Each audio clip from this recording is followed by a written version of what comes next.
Apa yang Anda ketahui tentang disabilitas? Penyandang disabilitas adalah bagian dari keragaman manusia. Tidak hanya laki-laki perempuan, tinggi pendek, hitam putih, orang tua anak, tetapi ada juga disabilitas dan non-disabilitas. Oleh karena itu, penyandang disabilitas harus dianggap memiliki hak asasi yang sama dengan manusia lainnya, yang tidak dapat dikurangi, dibatasi, dihalangi, apalagi dicabut atau dihilangkan oleh siapapun. Dalam ruang lingkup suatu negara, penyandang disabilitas adalah bagian dari warga negara yang hak asasinya wajib dihormati, dilindungi, dan dipenuhi oleh negara. Lantas, bagaimana pelaksanaan pendidikan inklusi di Indonesia?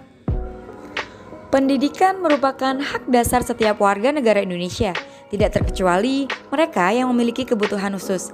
Kebijakan mengenai pelaksanaan pendidikan inklusi di Indonesia telah ditetapkan dalam Undang-Undang Nomor 20 Tahun 2003 pada Pasal 5 Ayat 1, bahwa setiap warga negara mempunyai hak yang sama untuk memperoleh pendidikan yang bermutu.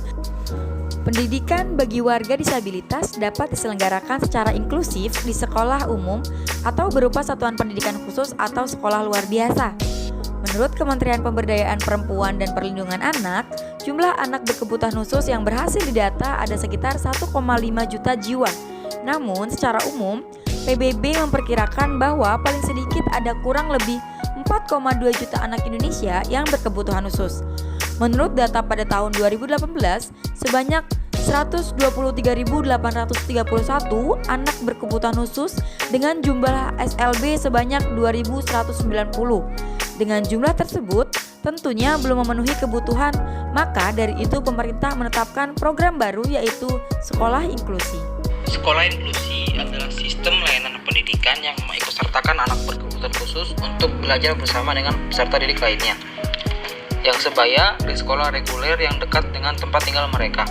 Sekolah inklusi merupakan salah satu bentuk pemerataan dan bentuk perwujudan pendidikan tanpa diskriminasi, di mana anak berkebutuhan khusus dan anak-anak pada umumnya dapat memperoleh pendidikan yang sama. Pemerintah Indonesia telah berupaya mengimplementasikan pendidikan inklusi melalui berbagai macam program dan kegiatan yang dilaksanakan oleh Departemen Pendidikan Nasional dan dinas-dinas pendidikan di provinsi, kota, dan kabupaten. Dalam prakteknya, implementasi pendidikan inklusi menemui berbagai macam kendala dan tantangan. Kendala tersebut yang sering dilaporkan adalah kesalahan pemahaman tentang konsep pendidikan inklusi, peraturan atau kebijakan yang tidak konsisten, sistem pendidikan yang tidak luas, dan lain sebagainya. Selain kendala-kendala yang terdapat dalam pelaksanaan sekolah inklusi, terdapat juga kendala lainnya yang berasal dari masyarakat yang belum menerima adanya siswa berkebutuhan khusus di sekolah reguler.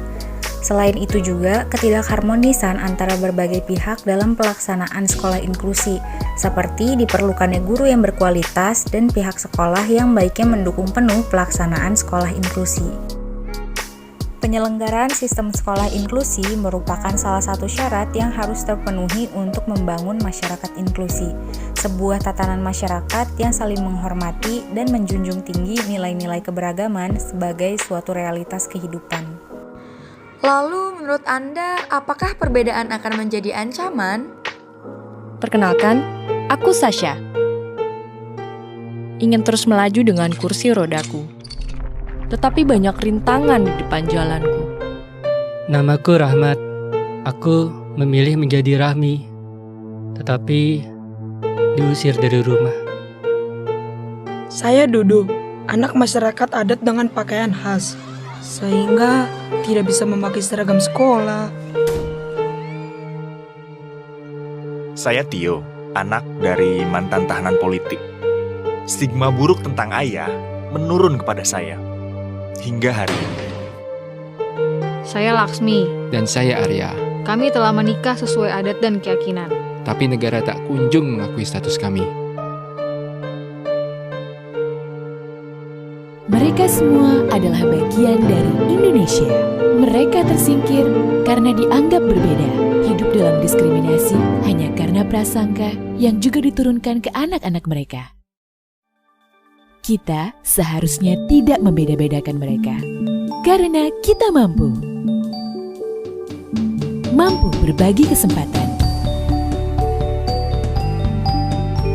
mampu menghapus dendam dan malu, mampu mengembalikan martabat,